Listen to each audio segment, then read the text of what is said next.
pangalan ko ho at pangalan ng ating Pangulo naka ano dito at ang ating Pangulo ay talagang malinaw ang direktiba sa amin lahat.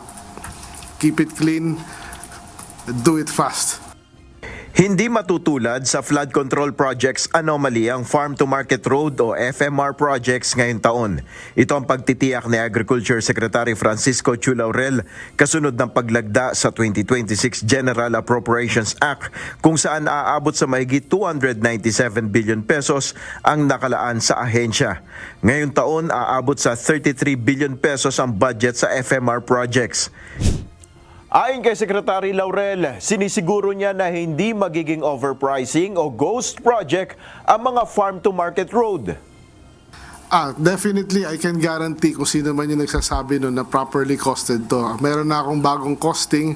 I have consulted the private sector on this and we will have a meeting with the most reputable construction companies by next week, para papakita namin sa kanila yung aming figures. Mas pinababa na rin anya ngayon ang costing ng FMR. Including VAT ito, VAT inclusive, nasa 14.5 million per kilometer with VAT na yan, with the canal pa, with the canal.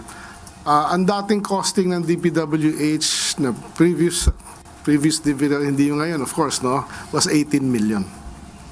Samantala target ng ahensya na mapakinabangan ng 15 milyong pamilya o 16 million individuals ang Bentem Bigas Mayroon na program.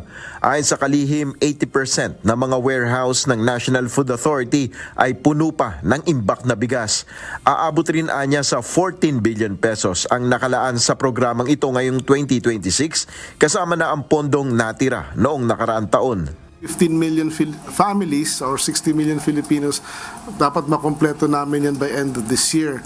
That will actually, of course, may limit naman yan na 10 kilos per household per month lang, dun for the general public. That will help ease yung inflation, sa bigas and help control yung presyo ng bigas, dahil meron portion na mabibili ng ating mga mamimili na mas mura. Posible namang umabot sa 45 pesos per kilo ang maximum suggested retail price o MSRP ng imported na bigas. Paliwanag ng kalihim, ikokonsidera sa pagbabago ng MSRP ang implementasyon ng mas mataas na taripa sa bigas. Bukod pa sa ilang nakakaapekto sa presyuhan ng imported na bigas sa pandaigdigang merkado tulad ng exchange rate. But then alam naman natin na nag-devalue tayo yesterday, to 59.33. Then kung ganyan pa rin ang exchange rate by January 16, then plus a 25% increase malamang mag-issue tayo ng new MSRP na 45 pesos per kilo to address the reality.